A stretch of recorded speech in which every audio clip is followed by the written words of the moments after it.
சிறைச்சாலையில் இருக்கிறவங்க எல்லாருமே கிரிமினல் அல்ல. சிறைச்சாலைகளுக்கு போனா இங்கேயும் ஒரு காலத்துல நான் ஜெயில் விசிட் பண்ணுவேன். மாத்திரையில நான் எங்க மதரசாவுக்கு பின்னுக்கு ஜெயில் இருக்கும். அப்ப ஜஸ்டிஸ் மினிஸ்ட்ரி போலீஸுடைய அனுமதியோட ஜெயிலருடைய அனுமதியோட போயிட்டு அவங்களுக்கு கவுன்சிலிங் மார்க்க அறிவுரை கொடுக்கறதுக்கு அனுமதி கொடுப்பாங்க. பல உலமாக்களும் அப்படி போற ஆக்கள் இருக்கிறாங்க. அங்க போனா ஒருத்தருடைய சில வாழ்க்கை வரலாறு கேட்கிற இடத்துல சிலத்துக்கு அவங்க இன்னசென்ட். ஆனா அவங்களோட இன்னசென்ட சட்ட ரீதியா கோர்ட்ஸ்ல ப்ரூவ் பண்ணிடலாம். சிலாக்கள் இருக்கிறாங்க ஒரு சின்ன ஃபைனை கெட்டினா அவங்க வெளியே வரலாம்.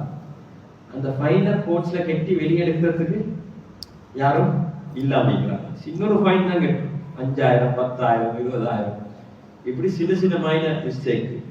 சிலாக்கள் யாரோ செஞ்ச ஒரு தவறுக்கு அவங்க குற்றவாளியாக உள்ளுக்கு இருக்கிறாங்க. அதனால ஜெயிலில் இருக்கிறவங்க எல்லாருமே கிரிமினல் தவறு இழைத்தவர்கள் அல்ல.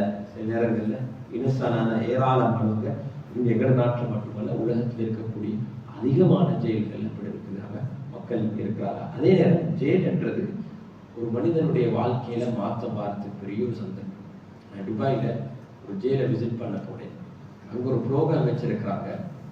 ஜெயில இருக்கிறவங்க குரானை பாடமாக்கி ஹாஃபிஸ் ஆகினா அவங்க ப்ரொப்போஸ் பண்ணுவாங்க, என்னை ஷேருக்கு குரானை பாடமாக்கிட்டார் ஹாஃபிஸ் ஆகிட்டாருண்டா அவரோட தண்டனை இல்லாமக்க அவரை ரிலீஸ் பண்ணுவோம். அதுக்குள்ள நான் ஏராளமான ஹாஃபிஸ்களை சந்திச்சேன். அவங்களோட வாழ்க்கை வேற ஒன்று சேர்த்துக்கு இல்லை, அதை பிரயோஜனப்படுத்துறாங்க. அவங்களோட வாழ்க்கை மாறி இருக்கு. ஜெயில் என்றது அவங்கள மனிதர்கள், அவங்களுக்கு ஒரு மாற்றம் வரத்துக்கான ஒரு வாய்ப்பு. யூசுப் அலைஹிஸ்ஸலாம் அதை ஒரு சந்தர்ப்பமா பயன்படுத்தினாங்க. ஜெயில இருந்து எல்லாருக்குமே தாவத் கொடுத்தாங்க. இப்போ யூசுப் அலைஹிஸ்ஸலாத்தோட இந்த கட்டம் என்னன்னா அவங்க ஜெயில இருக்காங்க. இதன் ஒரு முஃமின் ஒரு முஸ்லிம் ஒரு நிலைமையை எல்லாமே ஒரு ஆப்பர்ச்சுனிட்டியா இருக்கும். இதுல நம்ம நினைக்கிறது கவலைப்பட்டு துக்கப்பட்டு வேற இல்லை. இது எப்படி எனக்கு பிரோஜனமா மாற்றிக்கொள்ளணும். யூசுப் அலைஹிஸ்ஸலாம் அது உள்ளுக்கு போயிட்டு எல்லாரும் அல்லாஹ் பக்கம் அழைச்சாங்க. அல்லாஹ் பக்கம் அழைச்சாங்க, தாவத் கொடுத்தாங்க. இப்ராஹிம் அலைஹிஸ்ஸலாம் யாக்கூப் அலைஹிஸ்ஸலாத்தை பத்தி அவங்க சொன்னாங்க, நபிமார்களை பத்தி சொன்னாங்க. இப்ப யூசுப் அலைஹிஸ்ஸலாத்தோட திரும்பவும் யூசுப் அலைஹிஸ்ஸலாத்துடைய வாழ்க்கை வரலாறு பார்க்கின்றா கனவுல ஆரம்பமாகுது.